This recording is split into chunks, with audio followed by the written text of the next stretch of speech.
தளபதி வந்துட்டு 2026 வந்துட்டு வின் பண்ணுவார் அப்படின்னு நினச்சிங்களா? இல்லை. ஸோ வின் பண்ணிட்டாங்க. ஸோ நிறையா வந்துட்டு பெரும்பான்மை கிடைக்காம வின் பண்ணிட்டாங்க. ஸோ அதனால் நிறையா டவுன்லாம் சந்திச்சு, ஸோ நிறைய பிரச்சனை எல்லாத்தையும் மீறி ஒரு பதவியெலாம் எடுத்திருக்காங்க. ஸோ அதுக்கப்புறமும் இன்னும் நிறையா பிரச்சனை கொடுக்குறாங்க. ஸோ அதை எப்படி பார்க்குறீங்க? எதிர்கட்சினா பண்ணி தான் ப்ரோ. எதிர்கட்சி தான் பண்ணுவாங்களாம். அதான் எதிர்கட்சி. உங்களுக்கு எதிராக பண்ணுறது தான் எதிர்கட்சி. அது அப்படி தான் ஆயிடுச்சு. நீங்கள் கெட்டது பண்ணால் அதை வந்து கொஷின் பண்ணுங்கிறத தாண்டி நீங்கள் எது பண்ணாலும் உங்களை கொஷின் பண்ணுங்கிற மாதிரி ஆயிடுச்சு. ஸோ இப்போ யோசிச்சு பாருங்கள், நம்மளாலே அதை அக்செப்ட் பண்ணிக்க முடியல. விஜய் சைடு பார்த்துங்களா? இப்போ நம்மளாலே வந்து அதை அக்செப்ட் பண்ணிக்க முடியலன்னா நம்ப முடியல விஜய் ஜெயிச்சிட்டாரு அப்படின்னு. ஸோ எத்தனை வருஷமாக பாலிடிக்ஸில் இருந்தவங்க, அனலைஸ் பண்ணவங்க, அந்த கட்சியில் இருந்தவங்க என்ன நினச்சிருப்பாங்கன்னா, ஓகே விஜய் ஜெயிப்பார், பட் ஆனால் இவ்வளோ பெரிய சிஎம் ஆகிற அளவுக்கு ஜெயிப்பாருங்கிறத அவங்க யோசிச்சிருக்க மாட்டாங்க. அவங்க என்ன நினச்சிருப்பாங்கன்னா, நம்ம தான் திரும்ப வர போகிறோம் அப்படிங்கிற ஒரு இதெல்லாம் பிளான் பண்ணி போயிட்டுருப்பாங்க. திடீர்னு அது நடக்கலைங்கிறப்ப அதோட ஏமாற்றம் இது பெருசாக தான் இருக்கும். இது ஒன்றும் சின்ன விஷயம் கிடையாது. ஒரு கவர்மெண்ட்டே நம்ம ஒருத்தனை இவ்வளோ பேசணும், அவன்ட்டு அந்த கவர்மெண்ட்டு போயிடுச்சு அப்படிங்கிறப்ப அதோட வெளிப்பாடு அப்படி தான் இருக்கும். சின்ன சின்ன விஷயமா அது பெருசாகும் தான். மீடியாஸ் அப்படி தான் ஆக்குவாங்க. அது எல்லாமே விஜய்க்கு தெரியும், முதலமைச்சருக்கு தெரியும். அப்படிங்கிறப்ப ஸோ அதை அவர் எப்படி ஹேண்டில் பண்ணணுங்கிறதுமே அவருக்கு தெரியும். ஏன்னா அவர் பார்க்காத ஒரு நெகட்டிவிட்டிஸ் கிடையாது.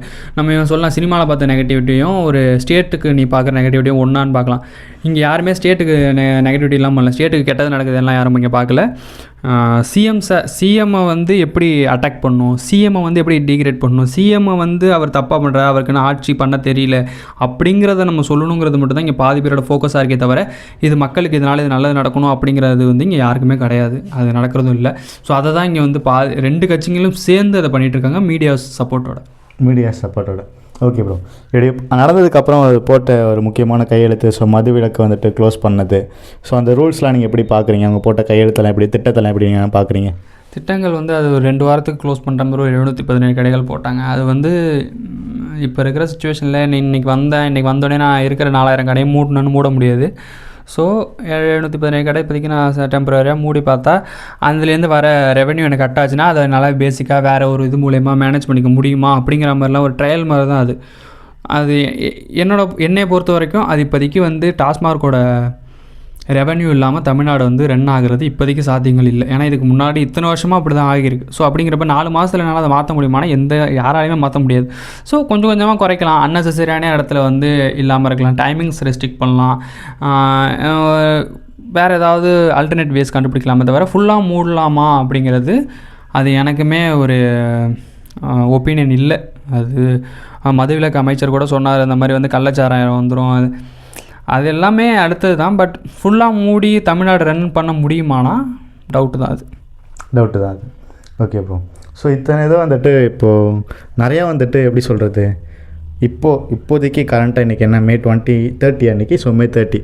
ஸோ இந்த டைமில் கரண்ட்டாக நிறையா வந்துட்டு இந்த கரண்ட்டு கட் ஆகிறது, பவர் கட் ஆகிறது வந்துட்டு நிறைய இடத்துல ஆகுது.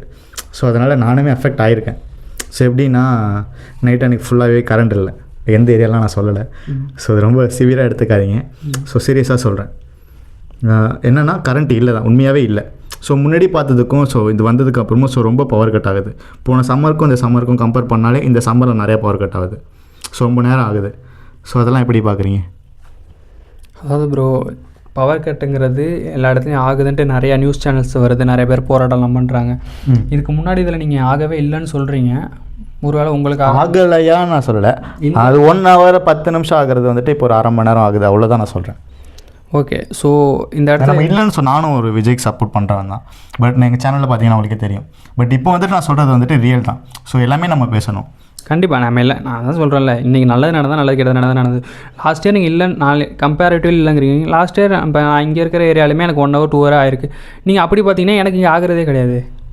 ஸோ ப்ரோ, இப்போ பவர் கட்டுங்கிறது ஒன்று வந்து மேனேஜ் பண்ண தெரியாமல் பண்ணுறதெல்லாம் தாண்டி சம்மர் சீசனில் நார்மலே ஆகும் தான். ஏன் அப்படின்னா நம்ம எல்லாருமே யூஸ் பண்ணுவோம், ஏசி யூஸ் பண்ணுறோம், எல்லாமே யூஸ் பண்ணுறதுனால நம்ம பவர்ஸ் கம்மியாகி நிறைய இடத்துல பவர் கட் ஆகும். பவர் யூசேஜ் எப்படி பண்ணுறோம் அப்படிங்கிறதெல்லாம் இருக்குது. ஸோ அப்படி இருக்கிறப்ப 1-2 இடத்துல பவர் கட் ஆகிறது எல்லா வருஷமும் இது வரைக்கும் இருந்தது தான், இல்லைன்னு யாராலுமே சொல்ல முடியாது. இந்த இடத்துல பெருசாக ஆக்குறாங்க. ஏன்னா அங்கே உள்ள லோக்கல் பாலிட்டிஷியன்ஸ் சேர்ந்து ஒரு ஏரியாவில் வார்ட்ஸ் இவங்க எல்லோரும் சேர்ந்து இதை நீங்கள் வெளில ஒரு 2 மணி நேரம் அந்த நேரத்தில் ஒரு ஏரியாவில் டிரான்ஸ்ஃபார்மர் இது ஆகலாம், இப்போ உங்களுக்கு ஆகாதா? கண்டிப்பாக ஆகும். கண்டிப்பாக ஆகும். கண்டிப்பாக ஆகும். அதை நீங்கள் சரி பண்ணுறதுக்கு சில நாள் 6 மணி நேரம் ஆகும், 7 மணி நேரம் ஆகும், இல்லை ஒரு நாள் ஃபுல்லாக கூட ஆகும். அந்த மணி நேரத்தில் இதுக்கு முன்னாடி அமைதியாக இருந்தவங்க இன்றைக்கி திடீர்னு போராட்டம் பண்ணுறாங்க. ஸோ இது எப்படி வருதுன்னா, அங்கே என்ன பிரச்சனைங்கிறது யாரும் சொல்லுவாங்க, பவர் கட் ஆகுது. இது மட்டும் தான் வெளில வரும். அந்த 200 யூனிட் மின்சாரம் கொடுத்துட்டு பவர் கட் பண்ணுறாங்களோ, ஒருவேளை பவரே இல்லைன்னா தான், பவர் இருந்தால் தானே யூஸ் பண்ணுவீங்க, 50 யூனிட் தான் யூஸ் ஆக போகுது இவ்வளோ பவர் கட் பண்ணால் அப்படின்ற லெவலுக்குலாம் எல்லாமே சோஷியல் மீடியாவில் போயிட்டு தான் இருக்குது. ஸோ எந்த அளவுக்கு உண்மைன்னு தெரியல. ஸோ அது நீங்கள் எப்படி பார்க்குறீங்க உங்கள் பார்வையில்? அப்படி கிடையாது ப்ரோ. ஏன் அப்படின்னா, நீங்கள் ஒரு இடத்துல ஒரு 4 இடத்துல 5 இடத்துல கட் பண்ணி ரீல்ஸாக பார்க்குறது தான் எல்லாம் சோஷியல் மீடியா பார்க்குறது. இப்போ நீங்கள் சோஷியல் மீடியாவில் இந்த மீடியாவில் எத்தனை பேர் வந்து கரண்ட் கட் ஆகல போகிற எல்லாருமே நீங்கள் சொல்கிறீங்களா? என்ன ஒரு 4 ஊர் சொல்லியிருப்பாங்களா, 5 ஊர் சொல்லியிருப்பாங்களா?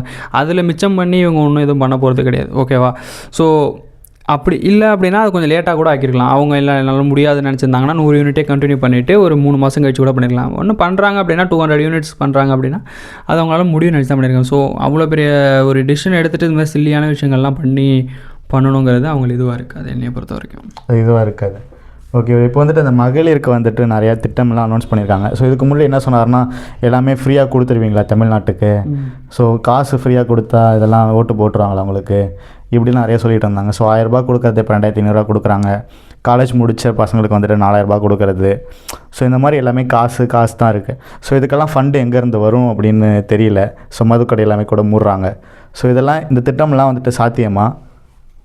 திட்டங்கள் வந்து சாத்தியம்தான் அப்படின்றத தாண்டி அதை எப்படி எக்ஸிக்யூட் பண்ணுவாங்க? ஸோ இந்த திட்டம்லாம் தேவைன்னா தேவையில்லை தான் ப்ரோ. என்னைய கேட்டிங்கன்னா எனக்கு மாதம் 1000 ரூபாயும் இப்போ நான் சொல்லலாம், இவன் வந்து இவன்கிட்ட பணம் இருக்கு அப்படிலாம். நானுமே மிடில் கிளாஸ் தான். ஆனால் அதை பழக்கப்படுத்தி கொடுத்தது டிஎம்கே. கரெக்டாக? டிஎம்கே ஏடிஎம்கே 2 பேர் சேர்ந்து பண்ணியிருக்காங்க. இப்போ ஒரே ஒரு விஷயம் மட்டும் கேட்குறேன். இப்போ இன்றைக்கி வந்து விஜய் வந்து 2500 ரூபா எதுவுமே சொல்லலைன்னு வச்சுங்க, விஜய்க்கு ஓட்டு போட்டிருப்பாங்க நீங்கள் நினைக்கிறீங்களா? கஷ்டம்தான். சீமானியா இன்னும் கஷ்டப்பட்டு இருக்காரு, ஒரு தொகுதி கூட ஜெயிக்காம. அவர் இன்னும் தரமாட்டேன், நான் இலவசமாக தரமாட்டேன்னு சொல்கிறாரு. இலவசமே தரமாட்டேன். மக்கள் என்ன இலவசம் தான் ஓடிடுவாங்களா? மக்கள் அப்படி கிடையாது.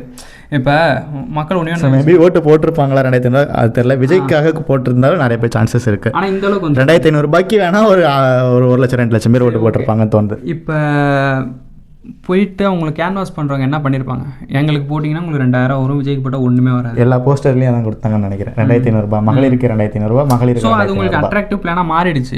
நீங்கள் அதை ஒன்றும் பண்ண முடியாது. அதை குறைச்சிருந்தார் அப்படின்னா அவருக்கான கண்டிப்பாக ஓட் பர்சன்டேஜ் கம்மி ஆகியிருக்கும்.